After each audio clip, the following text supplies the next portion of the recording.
j'appelle Franck Alletru. Franck Alletru est apiculteur professionnel en Vendée.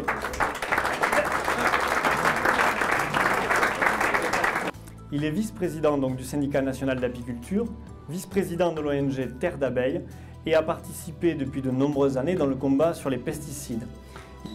Eh bien, écoutez, tout simplement, le déclic de départ, c'est que déjà d'élever des abeilles, c'est défendre les abeilles. C'est la première action, si on veut les défendre au mieux, il faut en élever. Donc ça a commencé il y a fort longtemps déjà, c'était en 79, donc ça fait un petit paquet d'années. J'ai démarré avec quelques ruches, uniquement sur un coup de passion, puisque j'avais une autre vie à l'époque, j'étais pilote de course, ça n'a aucun rapport. Et un beau jour, j'ai décidé de changer de vie à 180 degrés. De 180 à l'heure, je suis passé à 180 degrés. Et je me suis lancé dans l'apiculture jusqu'au cou. C'était devenu la passion totale et mon quotidien.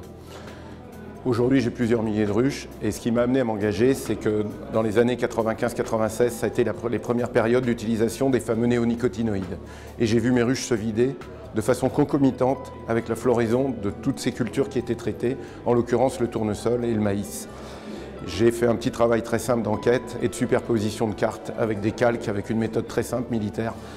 Et j'ai mis en évidence que toutes les zones au départ où les ruches mouraient, se vidaient, c'était les zones où il y avait eu l'utilisation de ces produits.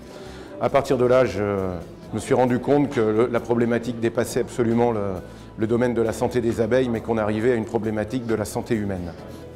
Et là, je me suis dit que je n'avais pas le droit non seulement de m'arrêter quand on avait retiré le gaucho et le régent, mais qu'il fallait que j'aille au-delà, que c'était tous les pesticides qu'il fallait revoir, leur homologation, leur évaluation. Et là, je me suis investi à 100% pour faire en sorte que plus jamais on puisse autoriser, avec des pseudo-tests, des pseudo-évaluations, d'autoriser des produits sur les marchés. Et à partir de là, j'ai monté la coordination des apiculteurs de France qui regroupait tous les syndicats en 97. Et on est allé progressivement de ministère en ministère et de député en sénateur.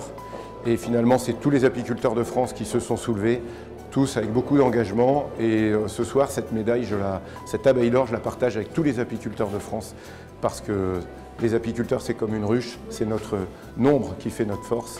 Et il faut qu'on reste unis comme sont unis les abeilles dans un essaim.